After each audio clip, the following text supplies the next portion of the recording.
Welcome to Electric Evolution with Liz Allan. This podcast is about the journey to a more sustainable future in order for us to be able to do our bit to achieve net zero. I'll be discussing a variety of topics with experts in their field in order to educate and increase our knowledge of clean energy, electric vehicles and the electric vehicle infrastructure. So whether you're an individual wanting to make a difference at home, a small business or a corporate, this podcast is just for you. So on today's episode, I have got a really interesting person. We've just been having quite a long conversation before even recording this. Tom Hurst from Fastned, who is the UK country manager. Tom, thank you ever so much for actually joining me on this. And I know that it's going to be really, really interesting from our conversation before we started this.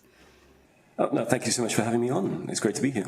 So I saw you speaking at Linda Graves' event up in Ipswich, EVEX, wasn't it? And it's really, really interesting, you know, the story of Fastned. But to start off with, and I always say this to everybody, can we get to know you a little bit? Let's get a little bit of your background and find out, you know, you've been at Fastned for over 6 years, isn't it now? 6.5 years now. Yeah. So give us a little bit of kind of like what you did before. There's a job that you did prior to this that I said I was really interested in when you were at Arup. So if you can just kind of go through it. Yeah, well, I mean, I think not to go too far back in time, but you know, my father worked in the energy industry back in the day, in the oil and gas industry. We travelled all around the world for that, and I don't know if it was that specifically or what, but I've always had an interest in, I think, yeah, fundamentally energy, right? The stuff that moves us, the stuff that powers our world, and took that through to university, studied mechanical engineering. Took all the modules relating to environmental aspects, even I think as far back as my A levels, you know, my physics sort of report was on wind turbines. Oh wow! Just the concept of unlimited energy, right, was always even then was inspiring, and so that took me through mechanical engineering, and then followed in my father's footsteps and decided to work in oil and gas for a bit. Right. Lasted all of 9 months. There are literally a few there are some oil wells in the desert in Saudi Arabia that I had a role in drilling. Physically, I was sat there outside the sort of drill, involved in doing that, and so it gives me something of a perspective, right, on the amount of effort that goes into producing, you know, the stuff that still powers the majority of our world. Certainly when we talk about transport, but equally that, you know, the injustices are involved around that, the differences in the way people were treated in the supply chain there as well, you know. And then, so very quickly, I realised I needed to sort of actually follow my heart a bit more, I guess. And so I got lucky enough to be accepted onto a sustainable energy degree at Imperial College. Excellent. Basically, I had to sort of clean up my CV a bit, let's say. But also, it meant I got to study sort of every element of let's call it the zero carbon energy value chain, and which is, again, was the stuff that just really motivated me, that resonates with me. You know, I feel like somehow kilowatt hours and gigajoules, you know, they are instinctive, you know, units for me. And so then, after that, I went to, after that degree, I moved into energy and climate change consultancy with a company called Allan. Yes.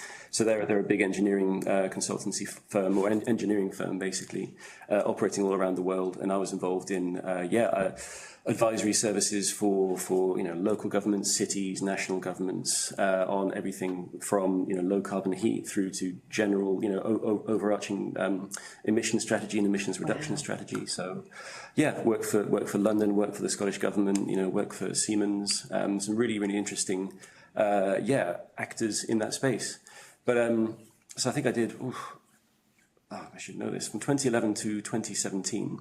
I was there. It was great, but like I think I got frustrated with the fact that I was writing lots of lovely, beautiful reports, doing lots of lovely analysis with our team, and you know, doing useful work that was useful, but equally, you know, people say, "Oh, that's a lovely report, Tom. Thank you so much. Here it goes on the shelf." And you just know it's you know, if you're lucky that, you know, one of your statistics was quoted by someone important. You know, I think.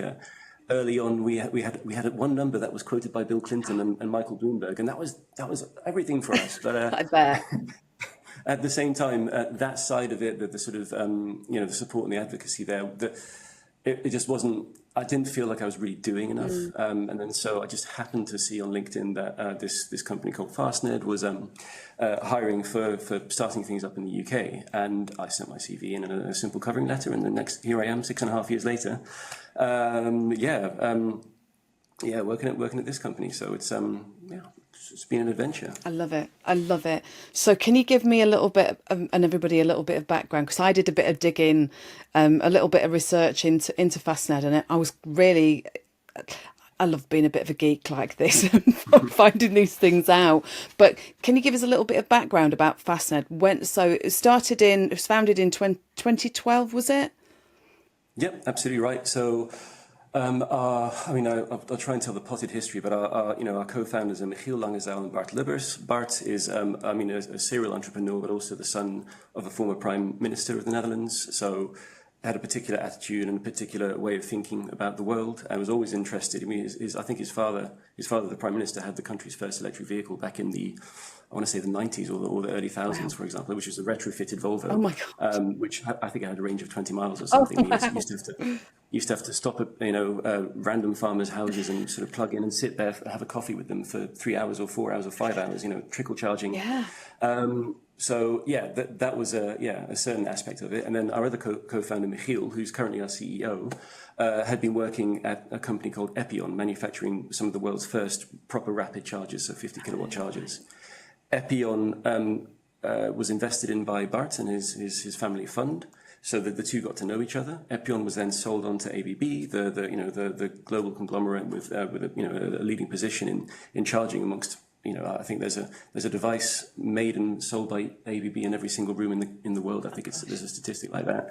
But what it meant was our founders could then take that money that they'd sort of earned in the buyout process, and they had to ask themselves, what will we do? And at Epion, they really took this was when there were two cars on the road basically that were electric. You had the Nissan Leaf with a best case range of 60 miles, and you had the Tesla, the Model S. And the question was, how do we make this mainstream? What is our role in this?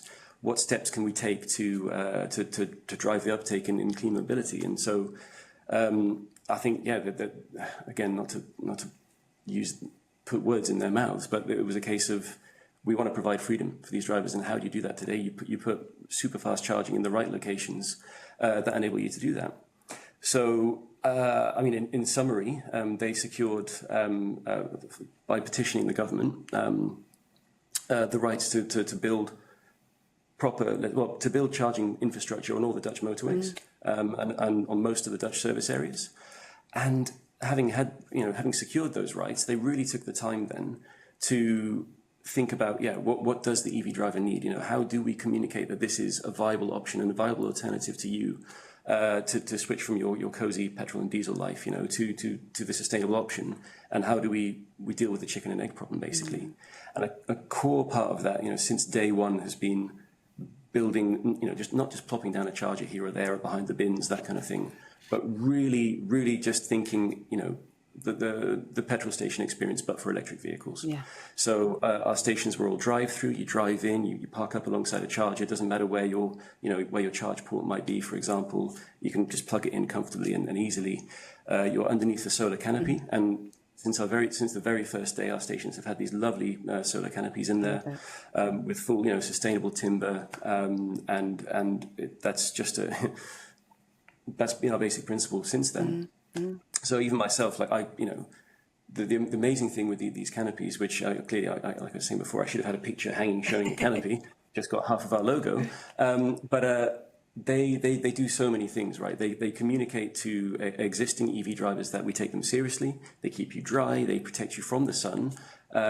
There's solar generation from them, obviously, which is important. But actually, one of the main roles is also just providing visibility to non-EV drivers that this is a viable alternative, right? And that's how I found out about Fastned. I'm half Dutch, so I was driving down the Dutch motorways on holiday, seeing these gorgeous yellow futuristic things alongside petrol stations, thinking, what is this? And is it hydrogen or something else magical? Like how does this work? And so that later I sort of joined the dots and I saw the job advert, and again, even that was enough for me to sort of make that leap and to be aware of it. So we, as a business, we invest a lot of time and energy in doing this right, in getting those designs right, in each location, really considering how the customer will access it, how they will drive, how they will see our station in the distance and navigate there visually, which is so important for safety, right? You don't want to be sort of on your phone looking through your app trying to work out where the charger is, or totally, or like scanning the car park, done that. trying to Done find that it. plenty of times. Yes, racing with the EV driver in the next lane from you, going, oh gosh, are we going to make it? Am I going to be first? And then it's all. I mean, it's a challenge as well. Worth noting. It's we, like I sort of said to you earlier, but we really we do the hard thing because the hard thing is worth doing. So some sites we I mentioned before, we've had in planning stages, in the planning permission stage for up to 2 years. But we hold on and we fight and we work with the local authorities to demonstrate the need for this kind of infrastructure here in the UK especially. But anyway, I digress. No, it's so interesting because, and the fact that that is the way that you started as a business, looking at it from a usability and a customer experience point of view, and actually kind of looking at the sustainability side of it as well, using the sustainable wood and the solar canopies. I mean, if we took anything from what's left, when I'm not saying what's left of the oil and gas industry, I'm meaning petrol stations, but if we took from their infrastructure what a petrol station looks like, it's there, it covers people, doesn't it? I know you can't, most of them have canopies anyway, unless they're kind of independent. Absolutely, yeah. And I know you can't. It's different, isn't it, when we're talking about EV charging, because the fact that they're in so many different places, but the idea is that it's there, it stands out, you can see it. People think there are not many EV chargers in the UK because they don't see them. Whereas yours, we can see them. Absolutely, I think that's the simple point, right? If you don't see it, it's not there. They don't know, do they? Anybody driving past a charger just think, what the heck's that then? 62,000 chargers around the UK, right? More, like literally thousands being added every month. Over 6 billion being invested by the members of Charge UK, for example, up to 2030. We're all very active, on our side, we're a pure play charging company, right? We have to do this right. We have to think about the customer's needs. We have to make sure that their experience is as good as it possibly can be. If you have one bad experience with a charge point operator at a particular location, at the very least, you're not likely to go to that site again. Maybe you'll give them a try elsewhere, but we can't afford to give a poor service to our customers. It's that simple. Yeah, I like the fact that you think that way. And what did you say to me earlier about were you the first charging company to put rapids? So when we opened our site in Sunderland in 2019, we were probably by a few weeks the first. We opened the first ultra rapid charging hub in the UK. We opened, I don't know if it was the first, but one of the first in Europe back in even 2017 in the Netherlands with ultra rapids. Before then, everything was rapid. But yeah, all our sites are multiple chargers as well, which is just, it's great for availability. It's great for reliability. That as a driver, when you come to that site, it's going to be, the chances of you having to queue are slim, or a waiting time is going to be less than a couple of minutes, basically, because just of the sheer volume of chargers. And yeah, we've just, I guess since we started it here in the UK in 2017, we've taken the time to work out how the Dutch model, let's say, what worked on the motorways in the Netherlands can be applied to the UK context. I would say we're still learning. We're still learning how difficult it can be to get planning permission at some of these sites. Like, questions like, do you really need a canopy? Well, why you wouldn't ask me that if I was a petrol station operator, for example. Do you need more than one charger? Could you stick it round by the at the back of the car park? Does it have to be so visible? And these are literally all the things that customers are clamoring for, and just need to be there, at least for what we do, which is it's on the go ultra rapid charging. We're there to communicate freedom to you as a driver, and again there's a perfectly valid and viable model for chargers, again in the back of a car park for long stays and all these sorts of things, by all means. But we mustn't conflate these two. And when all you hear in the press is, there's not enough charging infrastructure, like, yes, there is. I drive all around the UK continually on all the different networks. It's totally doable. But the proof is, it's in the visibility of this stuff. Yeah, just in some ways it feels like we need to have some kind of standardized model or standardized signage so people kind of know that this is what EV charging looks like, no matter who you are, no matter where you are, you know. And I know that there's an extra cost to that signage, and I know sometimes in certain situations some companies can't go with it, but I just think there's got to be some way of standardizing all of this. Totally agree. Like I say, 62,000 charges today. It'll be probably 65,000 next month. Just that a common signage. And it sounds like a really simple policy or like a marginal, but I think just pushing the visibility of this out there. So when you're driving along an A road and you see, oh look, what's that? Oh, yeah, there's a charging hub there. So even if you can't see it, suddenly this stuff becomes visible and it makes its way into the public mindset. Certainly for my side, you know, we'd be very happy to pay for a sticker on a sign or to pay for another layer on a sign. And any operator like us, I imagine, would be the same sort of thing. So it's not something that would be a taxpayer cost or a government cost, you know, you name it. I would love to see that. We'll see how these things go. Because I was saying to you before we started recording that I have been to two of your sites. One was in Newcastle, when my son we were just coming back from Durham, or going to Durham University anyway for his checking around unis, but then I've also been to your Oxford site. Now the Oxford Park and Ride is so impressive. And I didn't have an EV then. I said to you, didn't I, before we started recording? I didn't have an EV then, but when we're on the EV rally, so I'm driver on the Women Drive Electric team on the EV rally, and that's one of the stops we stop at, and just to see it's just so impressive. I love it. It just there's nothing quite like that site. I've not seen anything like it.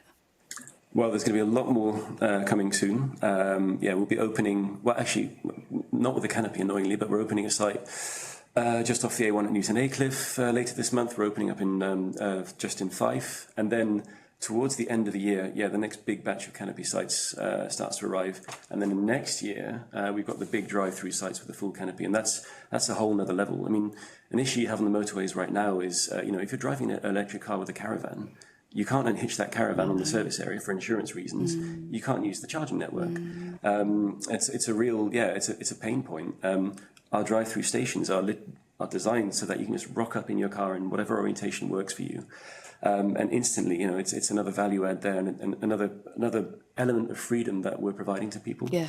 So we finally had some planning permissions come through on those kinds of sites. So we'll be up in Kings Lynn, the site up on, halfway up the A1, let's say. And some other very exciting sites coming in the pipeline, which I can't really share too much about. But what you find is there's eagle-eyed people who look into the planning applications all across the UK.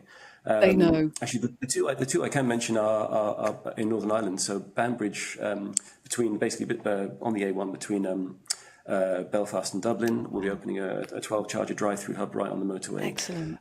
Next to an existing petrol station, so you can sort of compare these things properly. And Antrim as well in Northern Ireland, we're very excited about them. They're the full Fastned story, basically. And I'm just very excited to have, pardon me, to have UK customers see what it's all about. Yes. Obviously, you'll see it if you drive to the Netherlands, which is a lovely experience. And you can do now if you stop off at Colchester Northern Gateway, where we just opened an 8-charger hub with a canopy. But yeah, there's still a lot of learning to be had from customers and drivers here in the UK about what they deserve, what they should expect. You know, you should expect to be at least as dry as a petrol driver, for example. Absolutely. You should expect it to work. You should expect customer service if it's not working for some reason. Fair and transparent pricing. All these sorts of things really matter to the overall customer experience. Exactly. Totally get you. Just going back a second to what you'd said about the ones that don't have canopies, that is not down to you, is it? It's down to, like you were saying about, you know, the questions from the local authorities saying, do you have to have one?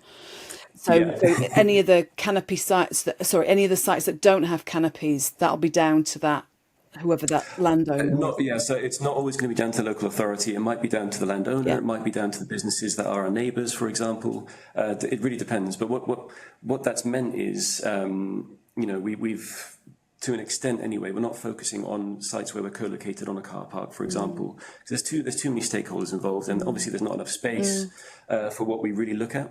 So now the next sort of wave for us here in the UK is standalone drive-through hubs with, for example, either a coffee unit alongside us to provide for customers. So actually, yeah, we should be starting breaking ground soon on our site near Newcastle Airport, which will be a big 12 charger hub with a coffee unit, and that's going to be very exciting. We're working with the airport themselves, and again, it's a nice one because it reinforces or I wouldn't say rewards, but it thanks the people of the Northeast for putting their faith in us back in the day. When we opened our first site in Sunderland, and the people of Sunderland City Council, for example, who granted us permission first time for that site, and the whole thing, I think since signing the contract there to opening it was in 12 months. We've never opened anything as quickly in the UK because there was so much goodwill, there was so much collaboration going towards it. And if we could see this at every location that we operate in, right, if we could really have planning officers who understood the market, understood the need for this infrastructure, and weren't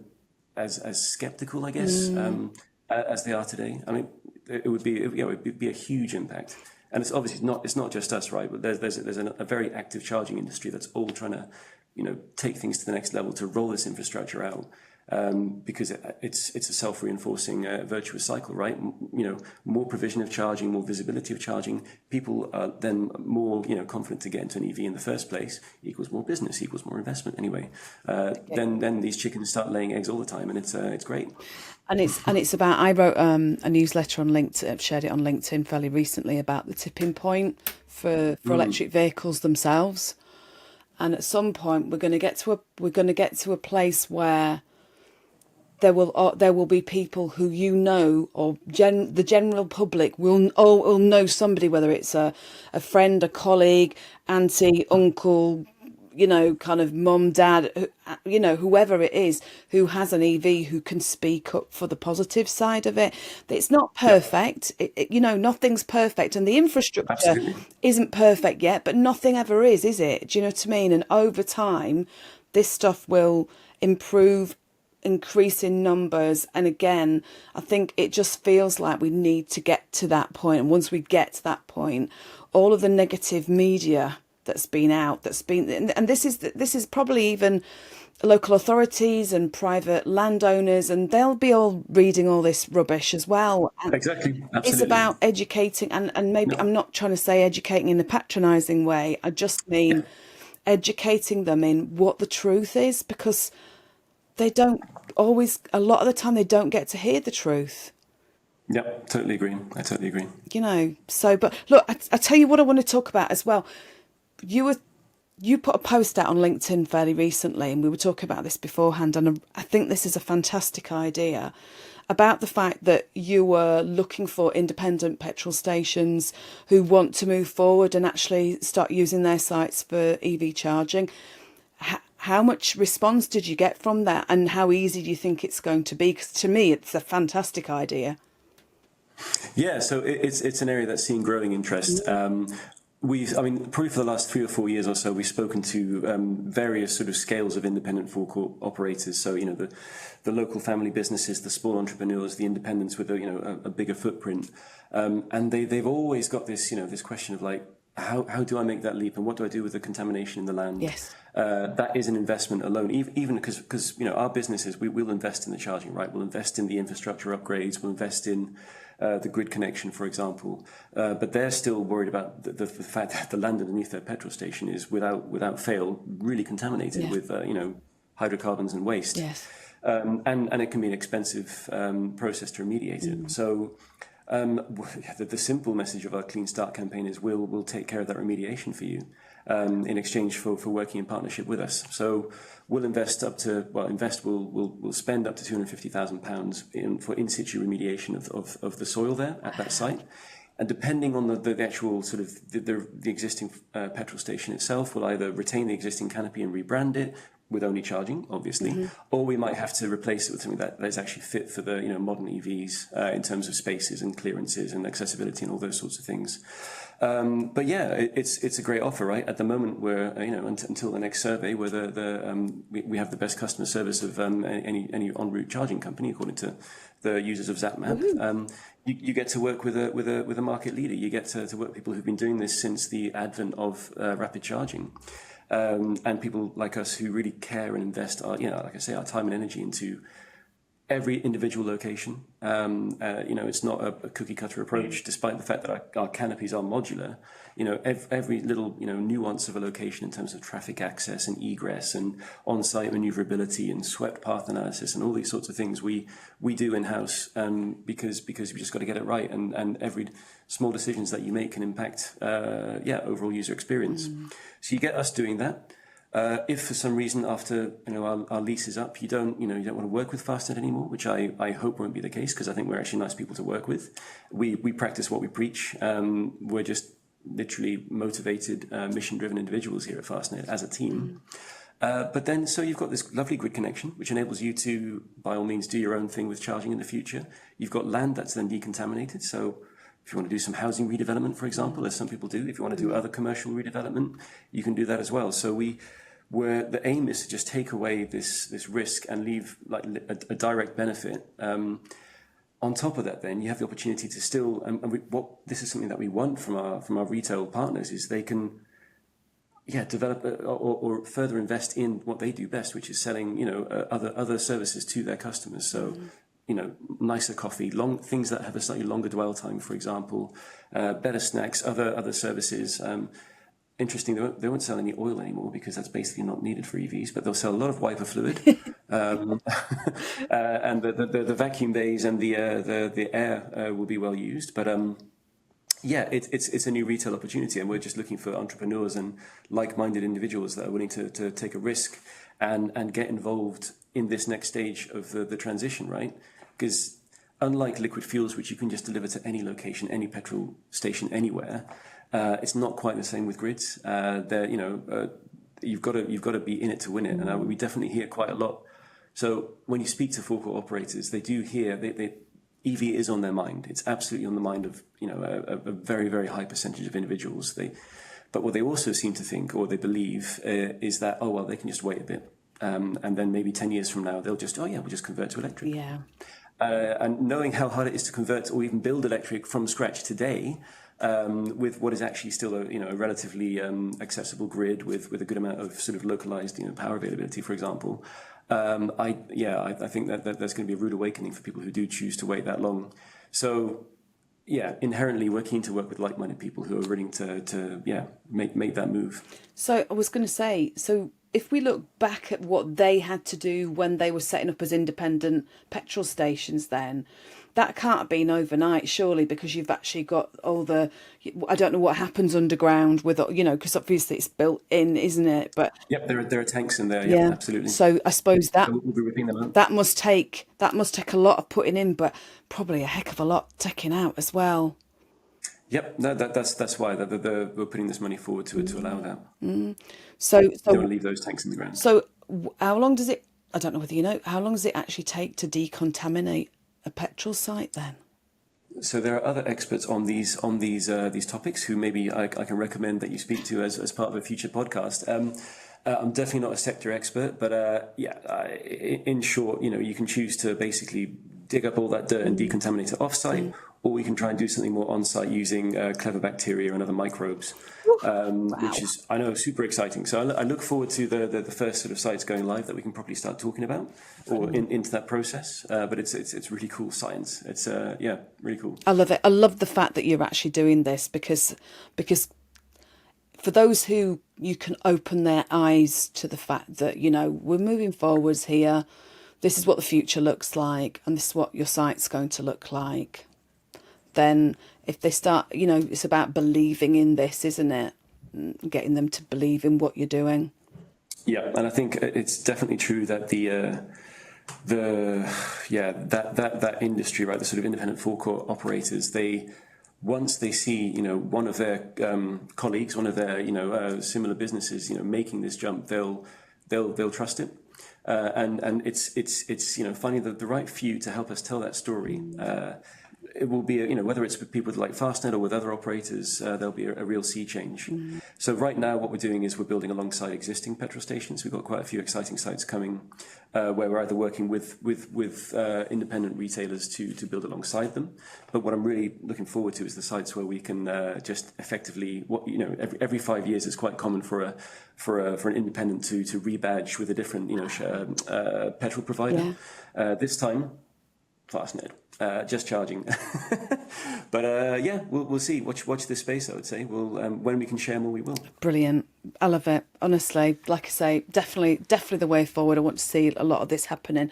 So we were talking again before we were recording about the kind of the customer experience and your apps, and the thing that I think I might have realised, but it just hadn't permeated my brain, about auto charge. Can you just give a little bit of background to how the Fastned sites work, how they worked originally and what they've kind of grown into, and just build auto charge into that? Yeah, okay, I will do my best. So when we started in the Netherlands back in 2013, the first stations opened, payment was via either an RFID card, or very soon after that we developed our first app, which must have been one of the first sort of app payment methods for on-the-go charging at the time. We also, again, because we were reliant on selling electricity, we were very active in pushing forward the concept of roaming. Yeah. So working with other charge point operators, working with mobility services providers to enable people with RFID cards or their own apps, for example, to charge at our stations. Because again, we're a pure play charging company. We don't want any barrier for you to be able to use our sites, any sort of anything that makes it more difficult, basically. Moving on then, the app itself got better and better, and we've now got contactless payment terminals at our sites again, because yes, we love you to use our app, but you don't need to, right? We just want to sell you kilowatt hours.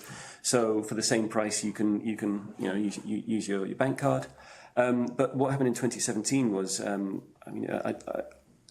this is before I joined, but I think us and the ABB team, the manufacturer of our chargers at the time, they saw what Tesla drivers were doing, what they were experiencing. Just plug into this unit and it starts charging. You just don't have to worry about it. And they said, well, hey, why can't we do this? Why don't we do this? In typical sort of Dutch, logical fashion, wouldn't it be logical if we just did this as well? And after not too much time, they developed a system to, take the information from the vehicle, link that via the app for the first time, and then after that, every single charger in the Fastned network, for example, will recognize your car and start you charging within a few seconds. So it's worth noting that's an open source system, right? It's called AutoCharge. It's somewhere on GitHub if you're if you use these things, and it's a very simple protocol. I think it's being used by maybe one or two Scandinavian charge point operators, someone in America as well. And again, call it at least our contribution in the meantime to making it easier to charge your vehicle and to the transition. So you can still use that with us. It works like a charm. Unless you have there are now one or two OEMs, vehicle manufacturers, who don't like, strangely would prefer that they control the charging experience, right? And perhaps make some margins off the process. It would be my cynical understanding of it, but in the meantime, I think I'd call it 80% of the vehicles on the road can charge with us on auto charge.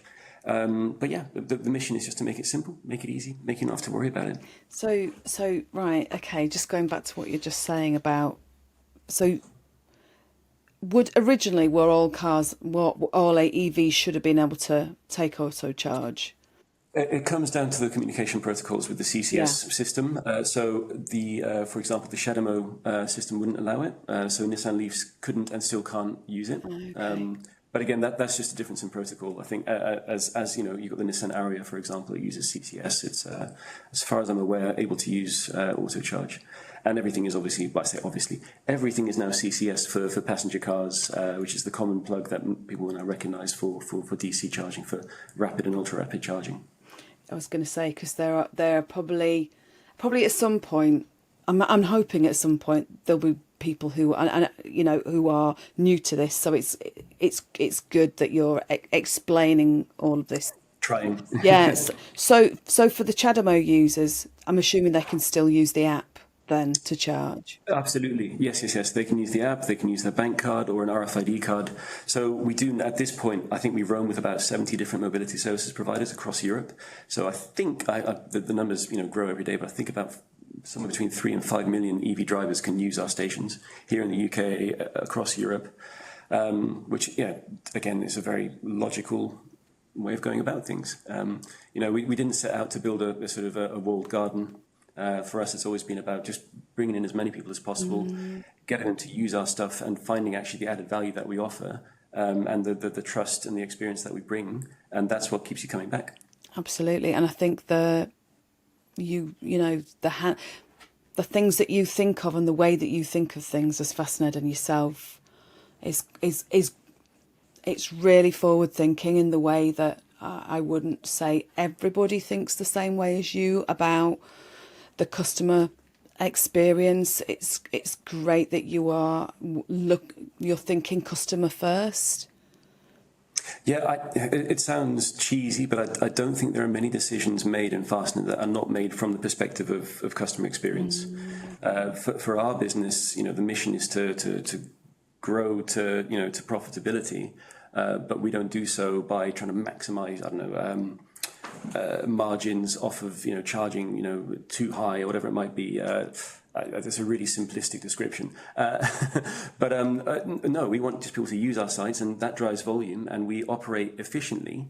We don't, for example, we don't install 20 chargers from day one at a site, because actually that'll be 15 chargers just sat there not doing anything, depreciating with warranty costs, pushing down on our profit and loss kind of thing. When actually we just make sure that the chargers that we do have work. We also make sure that our sites are expandable, so we might have the pre-ducting in place that enables us to install more chargers as time goes on.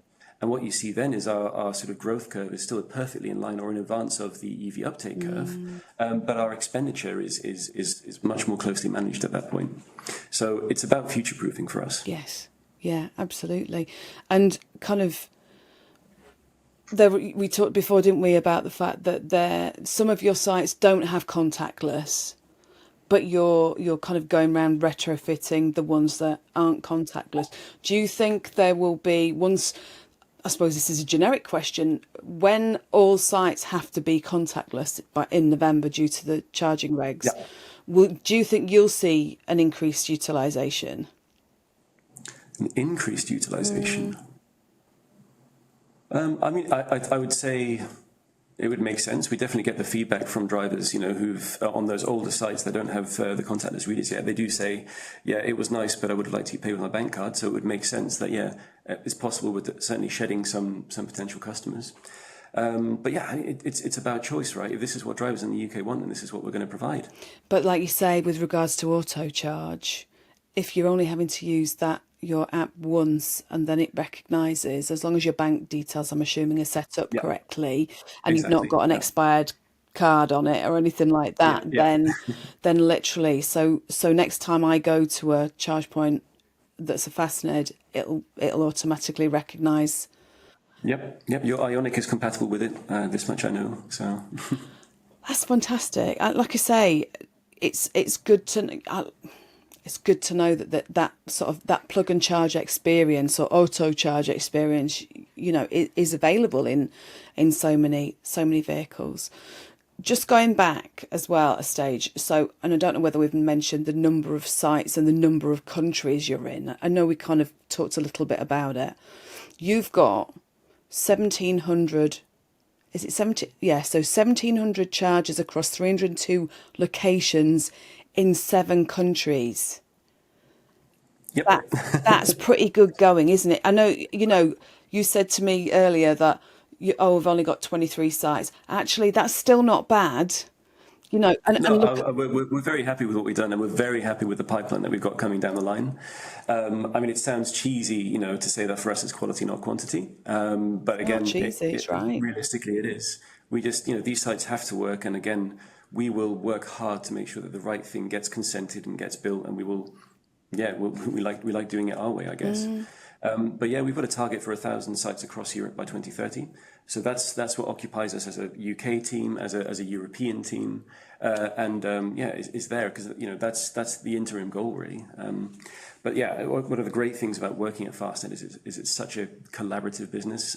So yeah, I mean, we've always been this big team that is able to work together and have fun together, and the culture is such that when my colleagues in France have a success or win a big tender or open a nice new site or sign whatever it might be, us and the rest of our colleagues in Amsterdam are busy getting super excited about it. It's just so because we're just so intrinsically motivated to build the business and to basically keep being in a position to show the competition, the incumbents, how it can be done.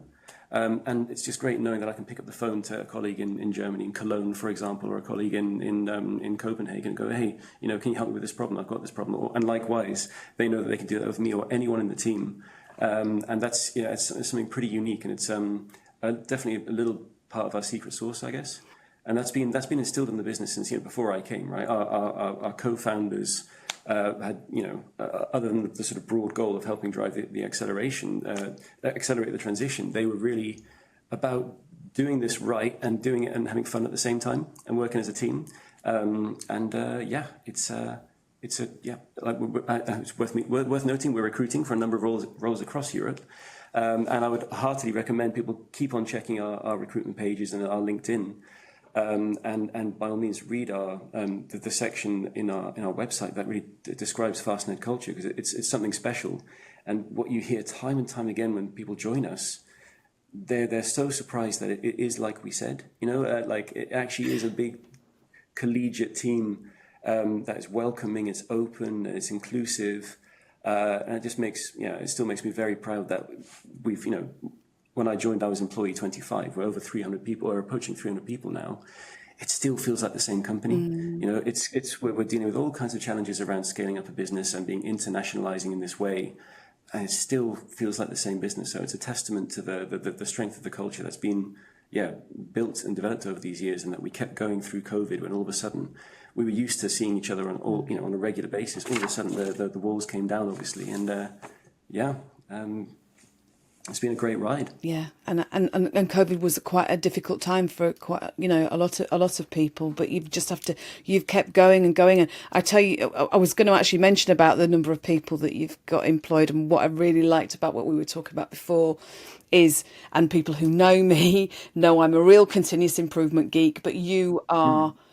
The way that you talk and the way that you were talking about before, to me, you were talking about brainstorming, and the fact that you like to look at how to continuously improve the stuff that you do internally, that you look at little things and the little detail and you take that feedback. It's brilliant. Yep, I think that's it. So from our side, what we really focus on and making sure we get the let's say the MVP right from day one. So it's the fundamental station architecture and layouts. But then we learn how our customers use it. We learn what their feedback is and what their pain points might be on that site. We learn what our operations team feel about operating that site, right? As well, it's very important that it's safe for them to do maintenance and to work on the electrics.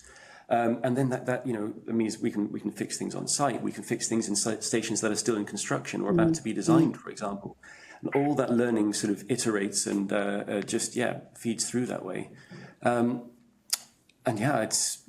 It's just part of how we work. So, just as an aside, then, what's the most surprising feedback, whether it is good or bad, that you had from a customer?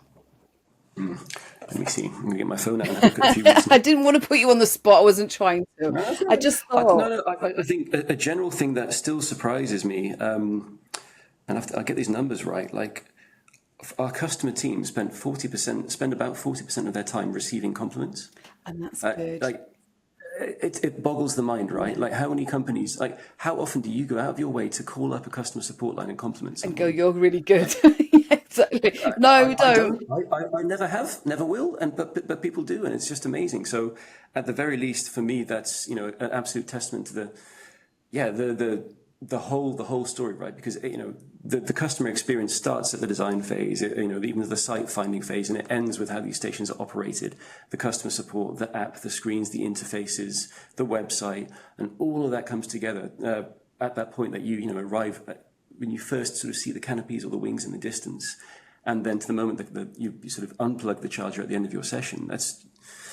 It works, and that kind of still boggles me that what I've when I'm talking to new or prospective landlords, for example, it's still everything I say is true, and we still get the feedback. They're still positive, and we're still as good as we say we are, and that's just it's a real product of teamwork. It's a product of sticking to what we know we're good at, not getting distracted. Really just focusing on getting the charging side of things right, and that element of the customer experience. Once you're sure you've nailed that, then you can add all these additional elements to it. So we've just upgraded 2 of our sites with further amenities beyond them. So there's more seating. There's now an infotainment screen that tells you about the concept of charge curves, for example. That helps you understand when not all cars charge the same, not all cars charge the same at the same point in their charging, for example. And we've got some lovely planting now, all these little things that we can do. Again, it's just, it's a particular way of doing things. And I think we're in quite a unique position with the way that we're structured as a business. It is worth noting that Fastned is it's basically set up as a foundation.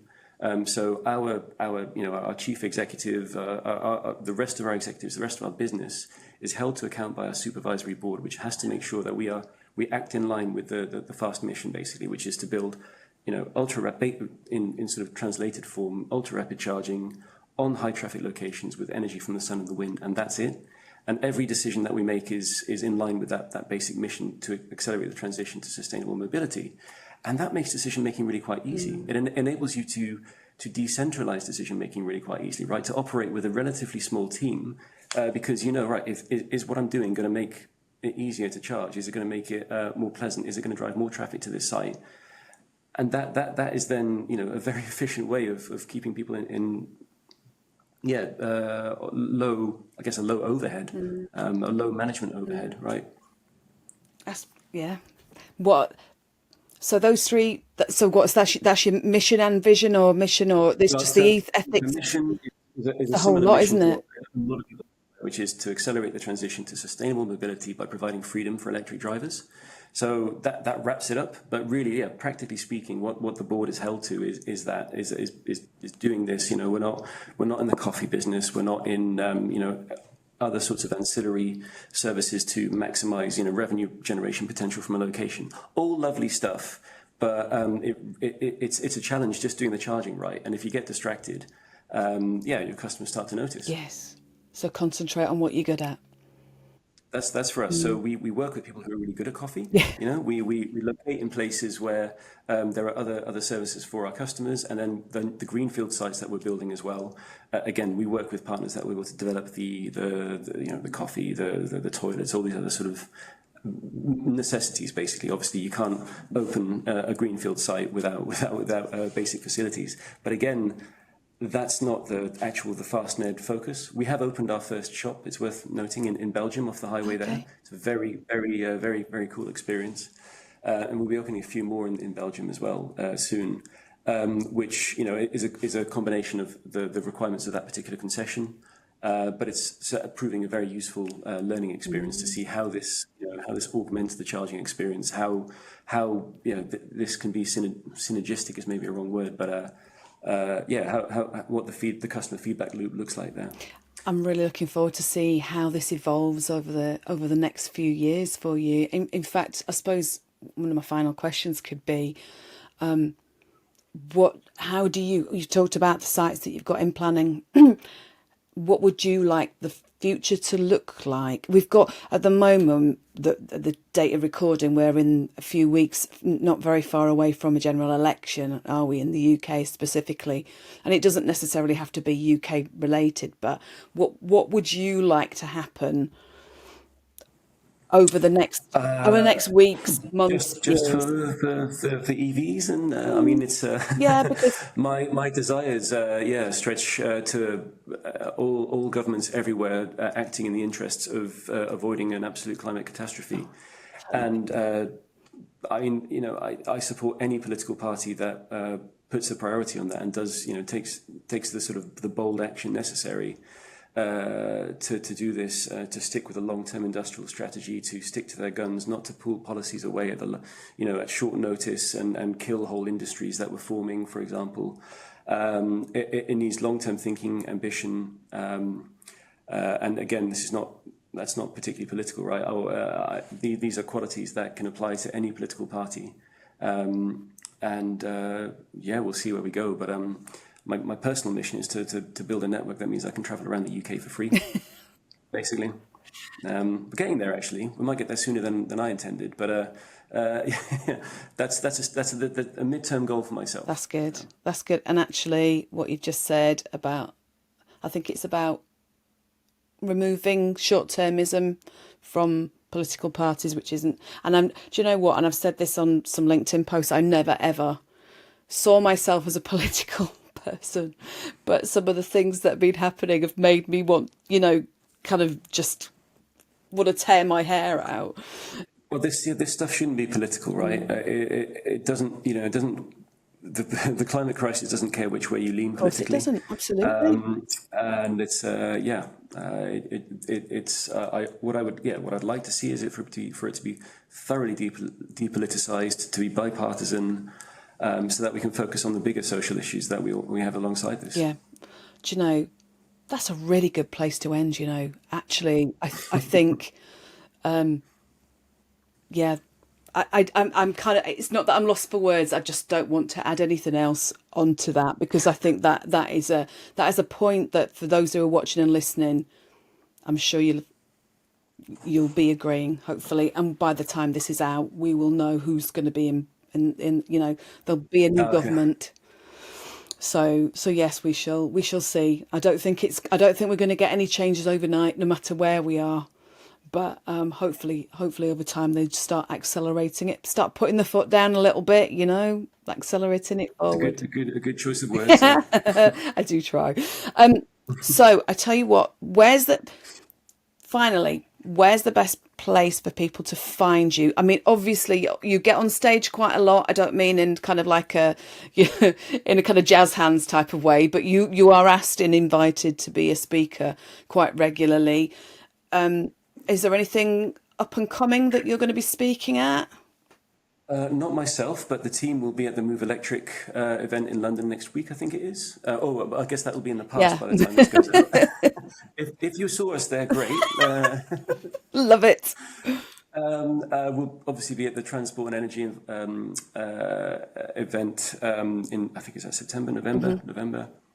There's a few more localized events that we'll be at, but we'll be around. So you post quite regularly on LinkedIn, so I suppose people can see what you're saying, read what you're saying on LinkedIn. Yeah, and just check out the website. We've there's always news. We're very busy. Every day is a new day. There's no boring day for Fastned. So Thank you. Well, I'll make sure that all of those links are in the show notes when this goes live anyway. So, Tom, I knew it was going to be a fascinating discussion. Thank you ever so much for joining me. It's just been brilliant and lovely to learn about how positive and how customer focused you guys are. So thank you to you and your team for doing a brilliant job. Thanks so much. Yeah, our job is not done. Our job is not done, but we will continue. Thank you. And to everybody else, thank you ever so much for watching and listening, and I shall see you next time. Bye-bye. Thanks so much, Liz. Bye-bye. Bye-bye, everyone. Thanks for watching this episode of Electric Evolution. If you enjoyed it, please don't forget to hit the like and subscribe buttons to stay connected with us. And if you're inspired by our journey towards a sustainable future and want to support our mission on a monthly basis, please check out our Patreon page at patreon.com/Electric Evolution Podcast. Your support really helps us to bring the latest insights and discussions in the world of clean energy, electric vehicles, electric vehicle charging and sustainability to you. If a regular subscription isn't what you're looking for, you can always consider buying us a coffee. Just head over to www.buymeacoffee.com/Electric Evolution Podcast. Every cup helps us to keep the electric evolution moving forwards. And if you're curious about our work in the EV infrastructure sector at Full Circle Continuous Improvement, why not visit us at www.fullcircleci.co.uk to find out more. And if you want to send me a message, you can always email me on liz@fullcircleci.co.uk. And finally, please don't forget to share this podcast if it's sparked your interest. And let's keep spreading the word about all of these topics that we're covering. So, until next time, see you soon. Bye!